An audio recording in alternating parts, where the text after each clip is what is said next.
好的，这里要我们学会的是 a 的3次加上 b 的3次。你在因式分解的时候是 a 加 b 乘上 a 平减 ab。a 平减 ab 加 b 平。好，如果这边是减的话，这边就改成减，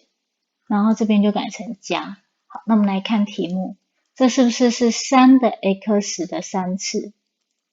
再加上4的3次，所以 a 是 3x，b 是4，所以 3x 加4，然后乘上 a 平，就 3s 平就 9x 平嘛，然后减 ab， 所以减掉 ab 就4乘 3x， 所以减掉 12x， 再加上 b 平4、4、16，就这样。